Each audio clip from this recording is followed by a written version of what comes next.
कि हे राम जी, एक तिनखा भी मिटाना होता है तो प्रयत्न करना पड़ता है। ये तो त्रिलोकी की सत्यता मिटानी है, इसलिए दृढ़ अभ्यास करना चाहिए। एक तिनखे को भी मिटाना है, एक ईंट को भी हटाना है, मिटाना है, तो उसके लिए भी कुछ करना पड़ता है। जन्म जन्म की वासना और मान्यता और राग द्वेष त्रिलोकी में भटकाने वाला, उसको हटाने के लिए दृढ़ अभ्यास की जरूरत है। राग द्वेष मनुष्य की शक्ति का ह्रास करता है। राग द्वेष में आदमी निंदा कर देता है और है सब में एक परमेश्वर ब्रह्म। फिर निंदा करने से शक्ति का ह्रास होता है और जगत की सत्यता घुसती। हे प्रभु आनंद दाता, ज्ञान हमको दीजिए, समझ हमको दो, शीघ्र ही सब दुर्गुणों से दूर हमको कीजिए। निंदा किसी की हम किसी से भूल कर भी ना करें, ईर्ष्या किसी से हम कभी भी भूल कर भी ना करें। लेकिन पुरानी आदत है ईर्ष्या करने की, निंदा करने की, तो अभ्यास, सावधान रहे, अभ्यास करें। हो जाए गलती तो तुरंत सावधान हो जाए। निंदा तो ऐसा विष है कि विष को भी मात कर दे।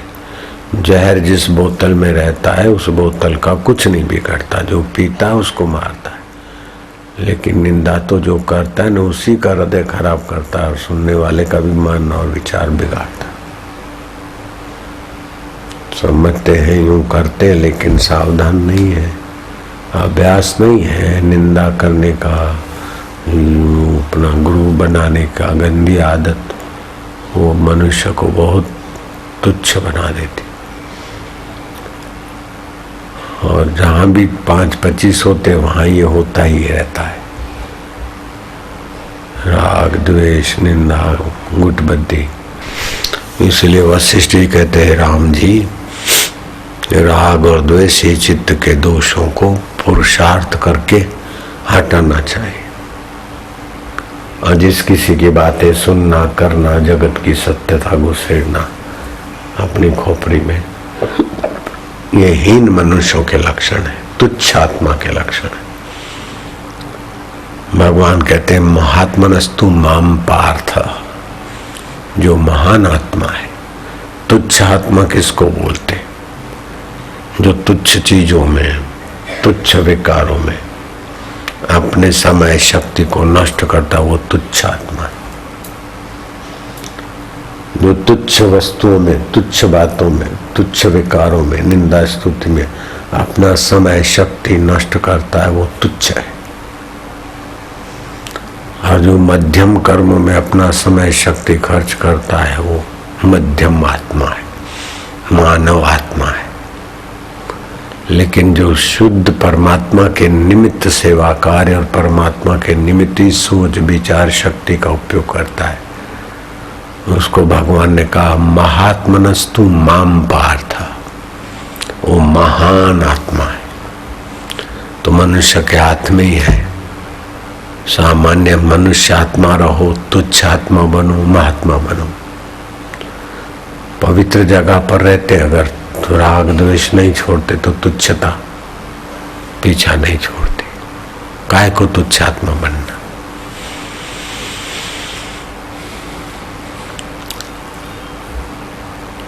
रामायण में आता है, उमा संत की यही बड़ाई, मंद करत ते ही करत भलाई। जो सज्जन और संत हृदय की यही बड़ाई है कि कोई अपना मंदा करे फिर भी अपन उसकी भीतर से भलाई चाहो। लेकिन आजकल कलयुग का ऐसा कुप्रभाव पड़ा है हलकट आत्माओं पर तो खूब ज्यादा। उमा कली की यही बड़ाई, खा वही रोटी करे लड़ाई। रोटी खाए और उसका जो रस बने, जो ब्रह्म चिंतन में लगना चाहिए, वो ऐसा है, वो ऐसा है। राग द्वेष लॉबी बनाकर तबाह हो रहे मूर्ख लोग।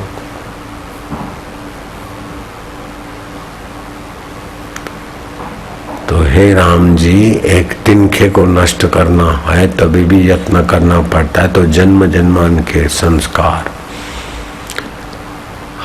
उनको नष्ट करने के लिए दृढ़ पुरुषार्थ चाहिए। लोग क्या समझते हैं कि पुरुषार्थ का मतलब है बस पैसे कमा लो, मकान बना लो, ये कर लो। हकीकत में ये पुरुषार्थ शब्द के साथ अन्याय हुआ है। पुरुषस्य अर्थ इति पुरुषार्थ, पर ब्रह्म परमात्मा पुरुष के अर्थ जो प्रयत्न करे वह वास्तविक में पुरुषार्थ है। बाकी सब प्रकृति अर्थ है।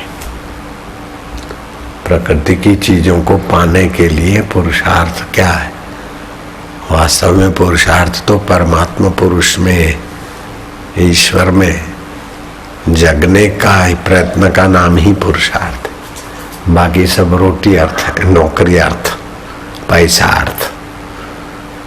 पुरुषार्थ तो वही है, परमात्मा सुख पाने को ही वास्तव में पुरुषार्थ कहेंगे। अरे क्या मैं पुरुषार्थ करके वहां पहुंच जाऊंगा, लंदन अमेरिका पुरुषार्थ करेंगे, हिमालय पहुंच जाएंगे। ओ, ये पुरुषार्थ नहीं है, ये यात्रार्थ है। यात्रार्थ कोशिश किया। परमात्मा को पाने के लिए अगर हिमालय जाते हो तो पुरुषार्थ हो गया, नहीं तो यात्रार्थ हो गया। सारी कोशिश यात्रार्थ हो गया, रोटी अर्थ हो गया, वाहवाही अर्थ हो गया।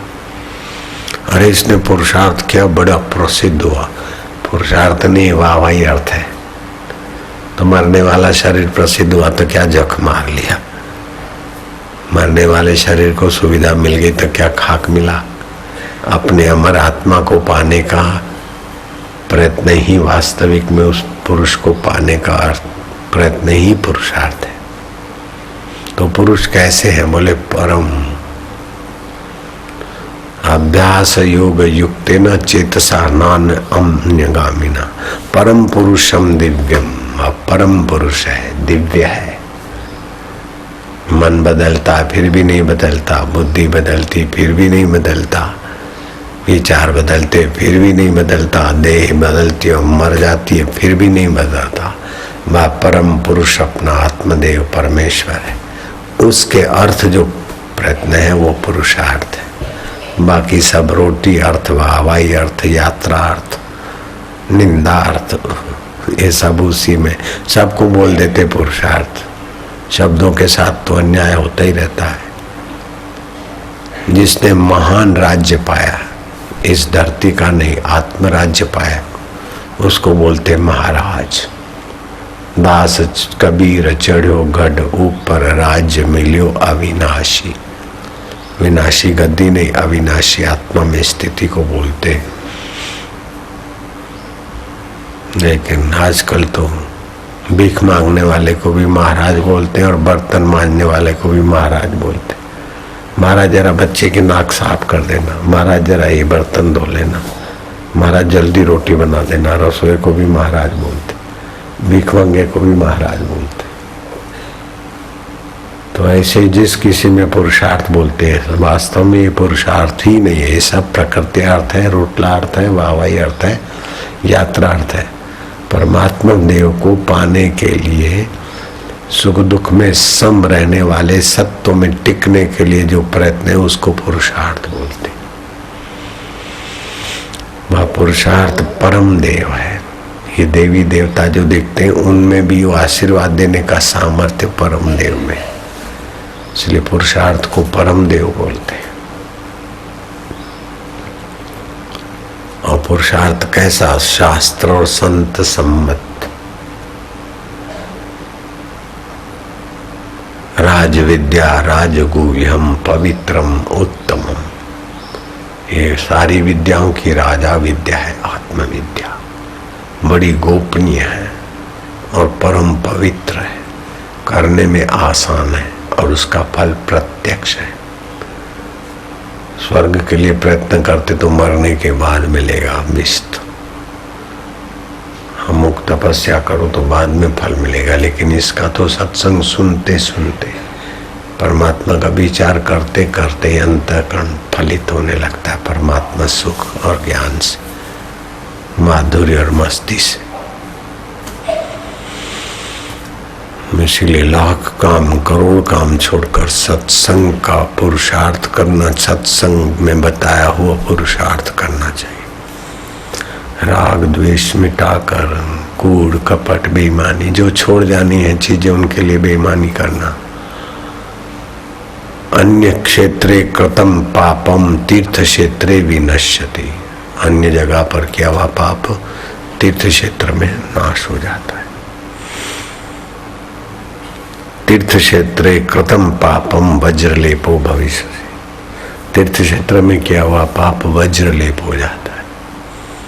तो तीर्थ किस भूमि को बोलते? बोले तीर्थी कुर्वन्ति तीर्थाणी। जिन्होंने आत्म पुरुषार्थ करके आत्म तीर्थ में गोता मारा है, ऐसे पुरुष जहाँ रहते हैं वो जगह तीर्थ हो जाती। गुरु निवास परम तीर्थ, परमात्मा निवास परम तीर्थ, परमात्मा प्रागट्य जहाँ हुआ वो भी तीर्थ है। और परमात्मा को पाने वाले महापुरुष जहाँ है वो भी तीर्थ। काशी क्षेत्र है।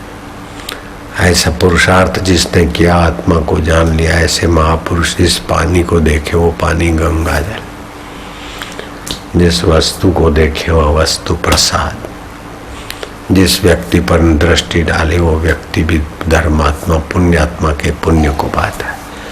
अरे आत्मा साक्षात्कारी गुरु अगर मुर्दे के धुएं को भी देखते न तो उसकी दुर्गति रुक जाती है, नीच योनियों में या नरकों में नहीं जाता। तो ऐसा पुरुषार्थ करके सत्संग सुनना चाहिए और सत्संग के द्वारा दिव्य पुरुषार्थ करके अपने आत्मा परमात्मा का चिंतन ध्यान करना चाहिए। हमारा क्या होगा, हमारा भविष्य में क्या होगा? अरे मुर्दे को प्रभु देता है कपड़ा लकड़ा। ईश्वर के लिए प्रयत्न करो तो तुम्हारा भविष्य की चिंता तुम क्यों करो? ईश्वर करते हैं। हमने कभी नहीं सोचा कि हम क्या खाएंगे, फेंक दिया, फिर भी कभी नहीं सोचा क्या खाएंगे, कि फेंक भी दिया और किसी से मांगेंगे भी नहीं। ऐसा करके बैठ गए तो क्या कमी रही बोलो? लगता है कि मेरे को भूख प्यास है, मेरे को कोई कमी है, लगता है क्या? जब ईश्वर के लिए चलते हैं तो ईश्वर की तो सारी सृष्टि है। व्यक्ति की जैसे छाया व्यक्ति के अधीन है, ऐसे प्रकृति तो पुरुष के अधीन होती है। मेरा हाथ मेरे चैतन्य के अधीन है, उसी की सत्ता से उठेगा। यहाँ सत्ता बंद करूं तो एक पड़ गया। उस परमात्मा में आए तो फिर भविष्य की चिंता क्या करना?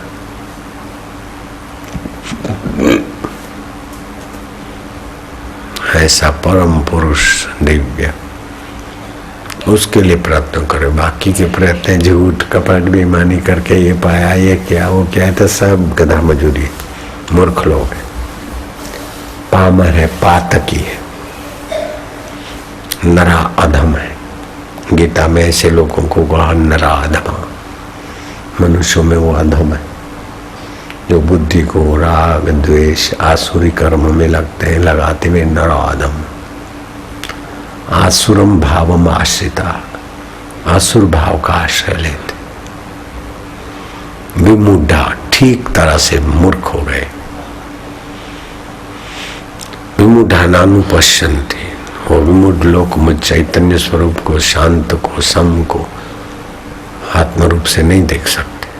विमूढ़ानुपश्यन्ति, पश्यन्ति ज्ञान चक्षुषा,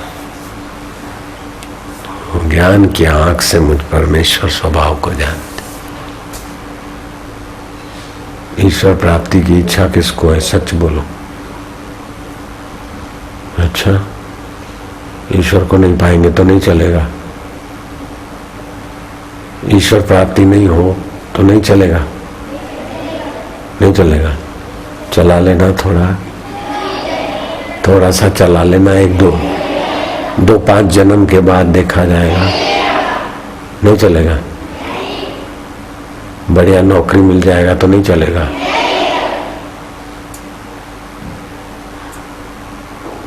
बड़ा धंधा मिल जाए तो नहीं चलेगा।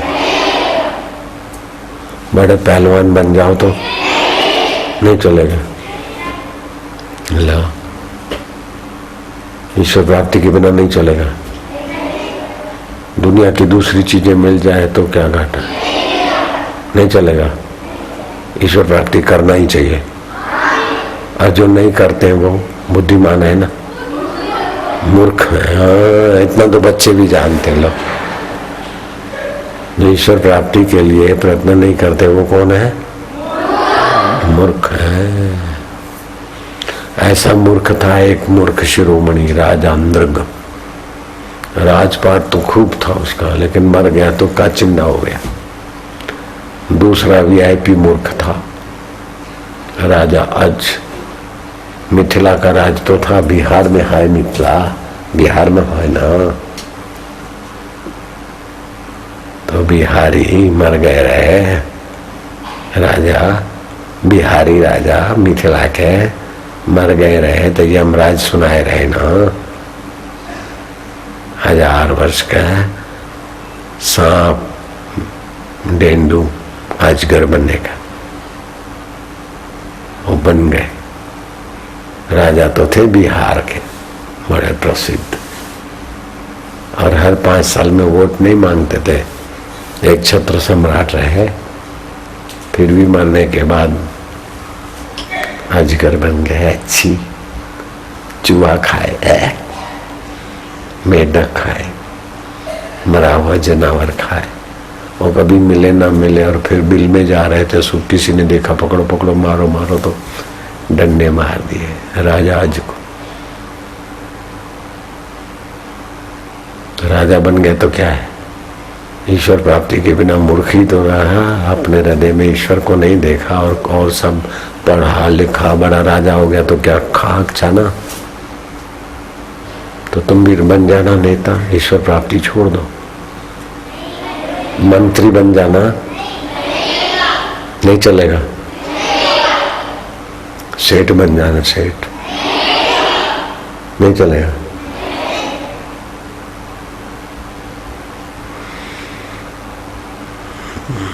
कलेक्टर बन जाना, ईश्वर प्राप्ति के बिना नहीं चलेगा काम। ठीक, ये तो पुण्यात्मा अक्ल वाले लड़के, पक्की बात है। आप लोगों को तो चल जाएगा। आप लोगों को तो चल जाएगा, ईश्वर प्राप्ति के बिना काम चल जाएगा। तुलसीदास जी बोलते हैं, दूसरे शास्त्र बोलते हैं कि आकाश को चादर की नहीं लपेट के कोई बगल में डाल देवे, लेकिन ईश्वर ज्ञान के सिवा उसका सब दुख नहीं मिट सकता। और ये भी कहा कि वारी से, बालू से कोई तेल निकाल देवे, आकाश को कोई चादर की नहीं बगल में लपेट ले, फिर भी ईश्वरीय सुख और ईश्वरीय ज्ञान और ईश्वरीय शांति के बिना दुख नहीं मिटेंगे, कर्म बंधन नहीं कटेंगे।